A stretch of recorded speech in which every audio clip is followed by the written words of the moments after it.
Il-Gvern applika l-fondi mal-Unjoni Ewropea biex f'Raħa ġdid isir ċentru reġjonali tas-saħħa.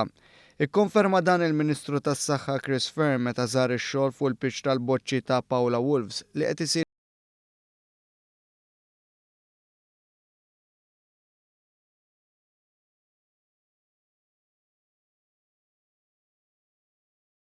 30 miljon euro fin-naħa t'isfel ta' Malta fejn illum hemm il-ground ta' Schreiber.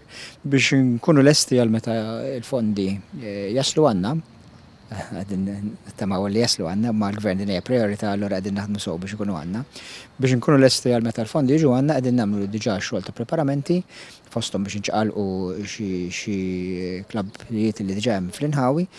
Għax importanti li waqt li qegħdin nagħmlu dan il-proġett, waqt li qegħdin nissiguraw li ħajkollna servizzi aħjar tas-saħħa għan-naħa t'isfel ta' Malta, irridu wkoll ikunu sensibbli għal ħtiġijiet tan-nies madwar. Ix-xogħlijiet jinvolvu relokazzjoni għal 3 snin tal-pitx ta' Paula Schreiber Bocce Club għal pitx ta' Paula Wolves li qiegħed jingħata dera ġdida. Il-Ministru tas-Saħħa kien akkumpanjat miċ-Chairman tal-Grand Harbour Regeneration Corporation Stefan Zrinzo Azzopardi u ċ-Chairman tal-Kunsill Konsultattiv tan-Nofsinhar ta' Malta Silvio Parnis. Zrinzo Azzopardi spjega l-importanza tal-proġett. Dan il-proġett tal-kemm huwa wieħed żgħir li se jkun qed jiswa lill-korporazzjoni madwar 50,000 euro kien importanti li jsir biex il-klabb tal-Boċċi li llum jifforma parti mill-ground ta' Schreiber jiġi trasferit biex bekk l-art kollha tiġi lura f'idejn il-Gvern u minn hemmhekk jibda l-proġett ta' riġenerazzjoni għaż-żona magħrufa bħala il-ground ta' Paċe Grasso jew ta' Schreiber.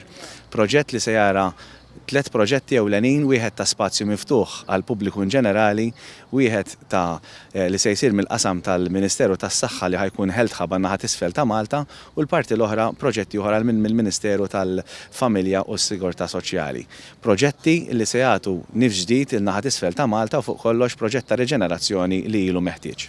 Ix-xogħol fuq dan il-pitch mistenni jkun lest sal-aħħar ta' Ġunju. Iċ-Chairman tal-Kunsill Konsultattiv Silvio Parnis tkellem kif dan huwa wieħed minn kullana ta' proġetti fin-naħa t'isfel ta' Malta.